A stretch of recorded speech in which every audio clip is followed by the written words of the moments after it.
Badımcanla hazırlanan bütün yemekleri çok beğendiğime göre bu yemeği de çok beğendim. Badımcanı nazik dilimlere ayırıp 2 adet yumurtanı karıştırıp badımcanın her tarafını yumurtaya bulayıram. Çörek ovuntusunun üzerine pul biber, tuz ilave edip badımcanın her tarafını çörek ovuntusuyla örtürəm.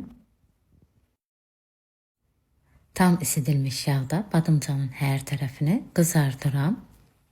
Kızardıktan sonra yağdan çıxartıram. Sos hazırlayıram. 2 xörək qaşığı mayonez, 2 diş sarımsaq, şüyüt əlavə edib qarışdırıram. Sos hazırdır.